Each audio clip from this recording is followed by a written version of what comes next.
Hi everybody, in this video I want to talk about differentiation. And differentiation is something that you're going to talk about in a lot of your classes, but at the same time, each time I talk about it, I do have students say, I am so thankful you talked about this, I haven't heard about it before, I don't really understand it. And so even though you may have heard about it before, I do want you to watch this. So first, a little preview. Maybe. There are three areas in which we can differentiate. We can differentiate content. In other words, we can differentiate what students learn. We can differentiate process, which is how students learn the content. In other words, what activities they will engage in to learn the content. And we can differentiate product, which is how students show us that they've learned the content. In other words, it's our assessment.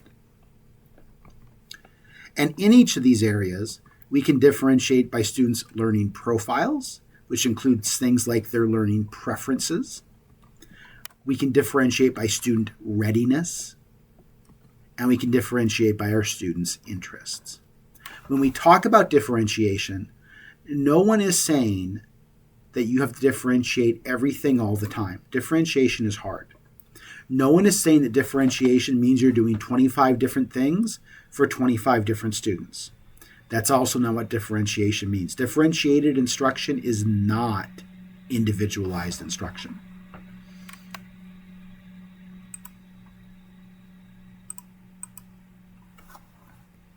So now that we've had our preview, let's take a look at our main section of our video.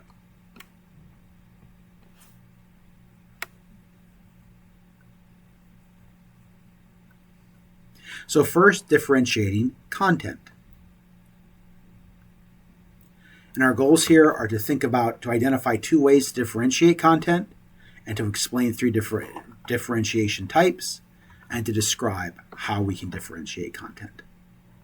So content is simply what is taught or what we want our students to learn. And we can differentiate this by adapting what content we teach and by adapting how we give students access to that content. So for example, in 5th grade social studies, I might be teaching about the American Revolution. And for some of my students, I might have them read a handout that is at their grade level, that is written at a 5th grade reading level.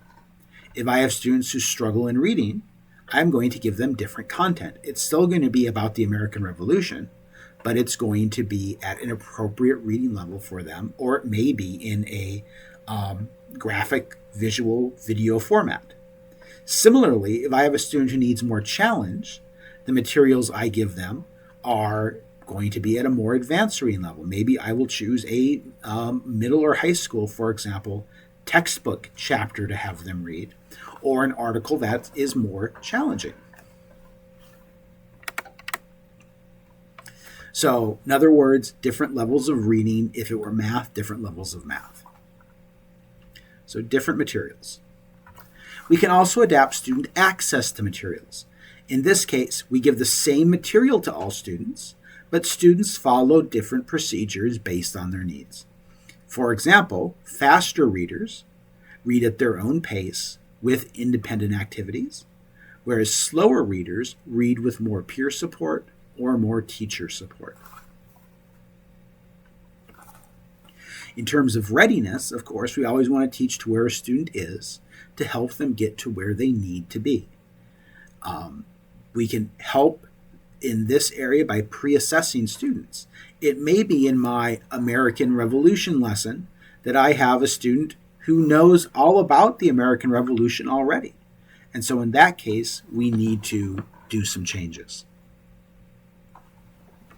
In terms of interest, we could include materials that build on individual students' interests. For example, this is a high school example, but I think it still applies a little bit. I was teaching a high school history class one year, and I had a student who was quite intelligent and who had a fascination with military history. Now, military history is not my area of interest, but it was his. And so for many assignments, I would let him concentrate on a military history approach if it was relevant, and it often was.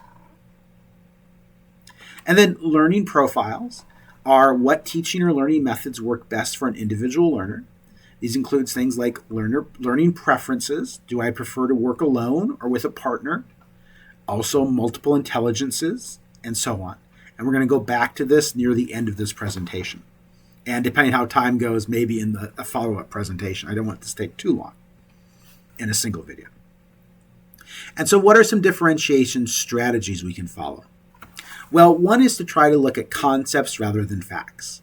So rather than teach isolated facts about regions of the country in fourth grade social studies, we want to teach connected concepts. Instead of teaching isolated facts in an economics unit for first graders, we want to teach connected concepts involving goods and services, involving needs and wants. We can look for similarities and differences between and amongst concepts and help differentiate for students based on that. A very powerful tool to use for students who are strong students is what's called curriculum compacting or curriculum compaction. And in this approach, we start by pre-assessing students to let students show mastery of the standards and benchmarks they're expected to learn in our class. And then our students can work on just those areas that they don't have mastery about. So again, if my student comes into me knowing all about Minnesota history in sixth grade, I want to make sure that student is still challenged. And so I'm going to pre-assess them, see what they know, and they can focus on what they don't know yet. Or they can focus on digging deeper if it's appropriate in what they know. And so that involves independent study using appropriately challenging, relevant material for the students. Curriculum compacting works really well for students who are advanced learners, whether they have the label gifted or not. Sometimes, though, it's also actually used for students with significant disabilities. And in that case, what we do is we compact the curriculum by focusing on the most important standards. And so I know that all standards are important, but what handful do you think are most important for a third grader to learn in third grade social studies or a sixth grader to learn in sixth grade social studies? And you focus on those for your students who have significant disabilities. That's also a type of curriculum compaction. You should have a wide variety of reading levels and materials in your class, both overall in your classroom library, of course, but also for social studies content. You should have picture books related to social studies content. You should have trade books related to social studies content. You can start collecting articles online related to social studies content. You could print those out, save them in a folder, save hard copies in a folder, or save electronic copies in a folder so you have ongoing access to them. And again, using multimedia and technology resources when possible. Another type of independent study type thing, often for strong students, are learning contracts, where the teacher and the student design contracts, deciding what students will work on during class and what they will work on outside of class. And then finally, for content, we can provide varied support systems for students. This is for students at all levels, whether they need more support or more challenge. That includes different types of mini lessons that can be to the whole class, to small groups, or to individuals. It could be using reading buddies. It could be using graphic organizers as support, providing summaries of units ahead of time, having print materials with key concepts highlighted, and of course, mentors can be highly beneficial. Next, I want to talk about differentiating process, differentiating the activities that we have students do. So good differentiated activities. So a good activity is the stuff on the slide that is not in bold. So a good instructional activity is something students will make or do using an essential skill or skills and essential information in order to understand an essential idea or principle or answer an essential question. To make that good activity a good differentiated activity, we add in that they're going to make or do this thing in a range of modes at varying degrees of sophistication in varying time spans, with varied amounts of teacher or peer support. The key thing about differentiation, I think, is that it typically involves student choice.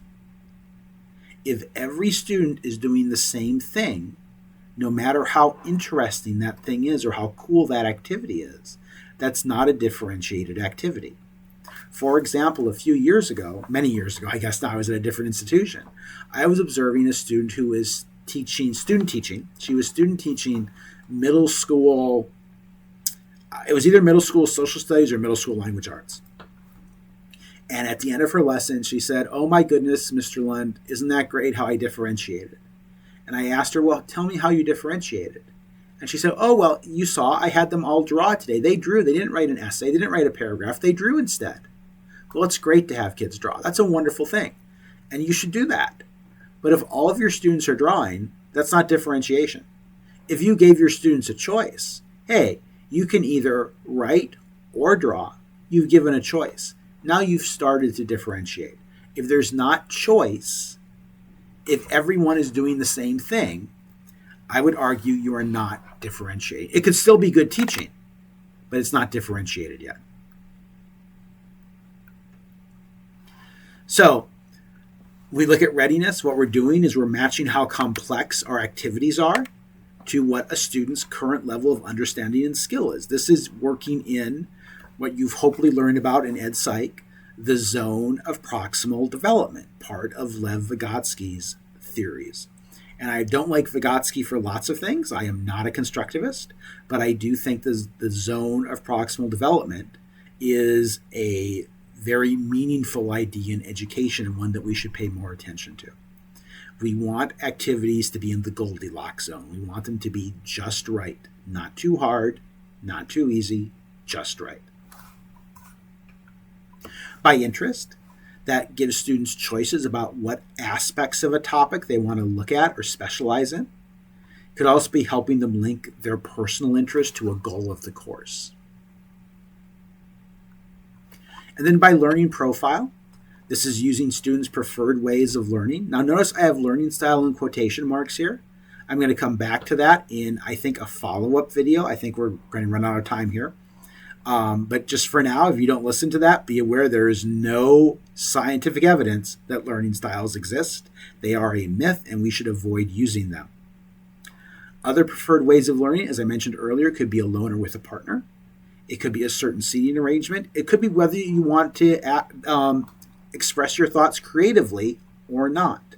Now, I do want to point out that everyone needs to learn to work independently. And everyone needs to learn to work with a partner or in a group. Those are life skills. Everyone, at times, needs to engage in creative expression. And at times, they need to do things that are not creative. No one is saying otherwise.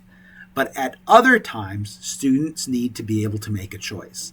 To choose, do I want to do this by myself or with someone else? Do I want to draw, for example, or write a song or a rap, or not?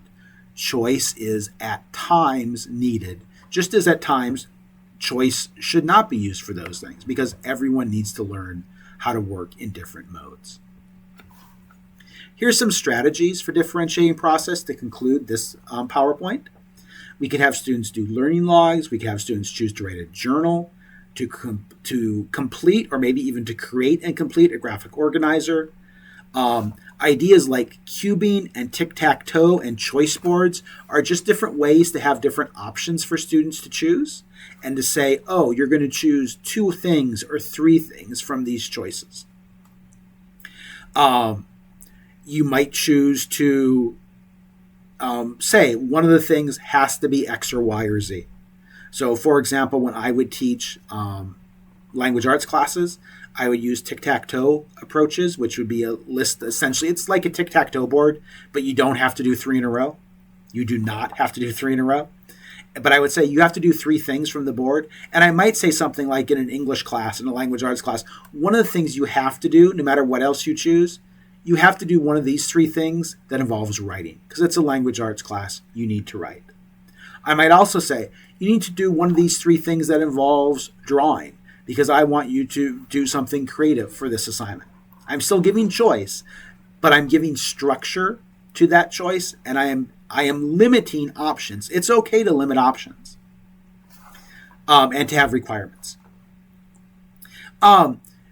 You can find online books about differentiation on the BSU library. You just need to log in and you can access them online. If you look for the author Carol Tomlinson, she is one of the foremost authors on differentiation. Her books are really useful. They are written for teachers, and I encourage you to take a look at them. Take a few minutes, go onto the library's website, and look for her name and find one of the ebooks. Many of the ebooks have limited checkouts, like only 1 or 2 people can see them at a time. So if it's not available and you do it, just go back a different time, or choose another book. But much of the material from this PowerPoint and from the follow-up one come from her, and so I want to give credit there, and I want to really encourage you to use those resources that you have access to right now, because they are great resources. So that's part 1 of differentiation. If you have any questions, please reach out with an email. Thank you for watching.